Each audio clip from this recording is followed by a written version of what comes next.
Let's bring in Reggie Miller, who joins us on the show. Your Colts won. So what did you make of yesterday's football? I love it when it comes down to the last, obviously the last day of the season when teams are jockeying for position, teams are fighting their way in. You know, a couple observations listening to you guys early. Number one, there's no way Rodney Harrison could play in today's NFL because he would have been flagged, suspended for that cheap shot on McLovin, going to the ribs on a defenseless quarterback, number one. Just like there's no way I could have played in today's NBA with the no flopping. There's just no way. There's no way. I mean, for them to go back and look at instant replay and then to find you later, Rodney Harrison would have been suspended for that hit on McLovin. Okay. You guys know that, right? Yeah, but he didn't care. It was worth it. I was going to pay his fine. And number two, I agree with you that the AFC is wide open. But now I'm speaking as a fan here. This is Denver all the way. You know, I'm going with Peyton. This is going to be Peyton's season. He started out on fire. He has no defense, but I think the offense is going to carry them through. I think this is Denver. Now, between them and the Colts, it's Sophie's choice. I didn't like it earlier in the year when they played. I think they played on your network, if I remember right. Yeah. Denver and Indy. Yeah. I didn't like it then because I love my Colts, number one, but I also love my good friend Peyton Manning. Did you hang out with Peyton at all when you were in Indy? Yes, all the time. So when he was, I don't know if he was released or traded or whatever the terminology was to Denver, it was tough because Peyton, in my eyes, will always be a lifelong Colt for what he has done for that city and what he did for that city. And look, to get Andrew Luck, he's a once-in-a-lifetime generation quarterback as well. So I get it, Colts fans, but again, I'm speaking purely as a fan here and as a brother of Peyton Manning. I would have loved to have seen him retired a Colt. Okay. Just for what he's done for that city. Who approached the game in the NBA the way Peyton does in the NFL? In terms of studying their opponents, I would say I would go along the terms of a Michael Jordan. And the reason why I say that is Michael, by far, was the best athlete I've ever seen in my life. But a lot of people don't know the preparation and the footwork. You know, all the calls at the line of scrimmage that you hear from Peyton Manning, and a lot of times it's a lot of gibberish. Yeah. Michael Jordan approached the game the same way in terms of film study because he knew his opponents so well, which you add that to preparation and skill, I mean, that's almost unbeatable. So the way he approached the game from a film standpoint, which I think obviously in my eyes Peyton was the best in that's what separated Michael Jordan from the rest of everyone. It was, not only was he physically the most gifted athlete in our game, but the way he approached his film study, knowing his opponents, knowing the teams, that's what separated the Bulls from a lot of other teams. Okay, but when did you know? Because you had heard all about Jordan, and then all of a sudden there had to be the moment, the coming to Jesus moment, where you realize the hype is real. Did you have that moment? Well, I knew that my rookie year, and here's the problem. We were playing the Bulls in the exhibition. We were playing somewhere in North Dakota where most exhibition games are, where the veterans don't want to play. I'm a rookie. Chuck Person, who had just won Rookie of the Year, is on our team. Another huge trash talker. We're playing MJ, the Bulls. Michael doesn't want to play. You know, it's exhibition. We're somewhere in some obscure location. He's like, talk mess to Michael Jordan. Who does Michael Jordan think he is? You're just as good as Michael Jordan. He's getting me all geeked. I'm talking mess to Michael Jordan. I have 9 points. Michael has 3 points at half. He looks at me, comes out in the second half, ends with 45. I end with 11. And I say to myself, yeah, this guy's the real deal. I remember walking off the court in North Dakota and Michael saying to me, don't ever talk. Don't ever talk to me.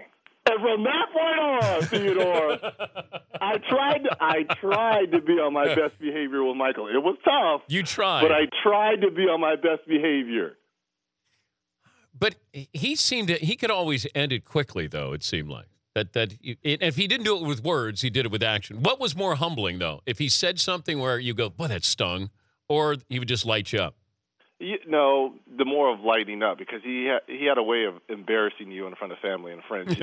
You knew he was going to say stuff, because between the lines we all talk, but he had the game to back it up. So my whole approach to guarding and playing against Michael Jordan was I had to conserve my energy of talking, which I would say that was 60% of my game. Yeah.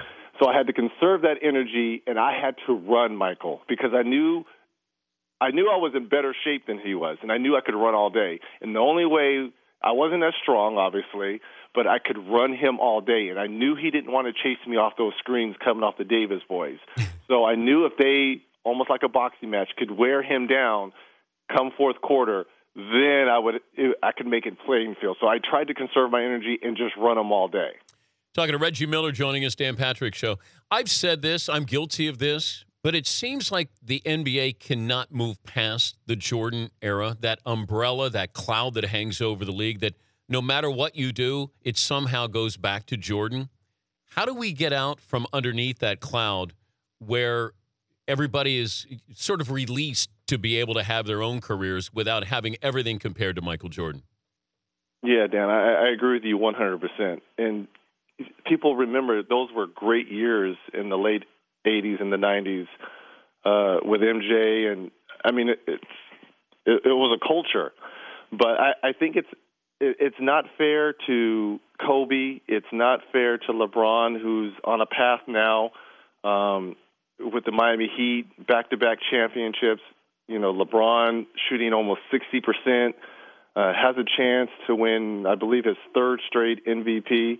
But yet we always revert back to, well, is he as good as Michael Jordan? Yeah. Well, note to file, everyone, no one's ever going to be as good as Michael Jordan. He was the Babe Ruth, okay? He's a cultural icon. And it's tough for us to always compare players in eras because it's different eras. If Michael played in today's era, he would average 50 points. Easy. LeBron could play in our era. Would it be a little bit different? Yes, but I still believe him and Kobe could play in our era. It was just different rules. The players were bigger, stronger, faster, more fundamentally sound. The game has changed a little bit, and it's not fair to the current players to compare them to Magic, to Bird, to Doc, to Air Jordan. It's just not fair. Well, you also look at what you didn't get away with. I mean, you were allowed to get away with a lot in the 80s. I mean, it was just physical basketball. These guys now, like, they're shocked whenever, they don't get a call or you touch them. You can't put your hand on anybody. And Phil Jackson said, if I let Michael just go with today's rules, he's averaging 45 a game. Easy. Yeah, I mean, you can't put – look, they want to increase scoring. And – the last time I checked, and you and I and the Danettes, we can go back over the last 20 years on teams that have won championships. You really win at the defensive end, and you've got to be able to lock teams and players down. And what goes into that is a lot of holding, hitting, rebounding, and you got to move your feet, but you got to be able to put hands on players as well. And there's not a lot of that in today's game. And I grant it, you want to bring the casual fan back to the game, and what does that is high scoring and athletic plays.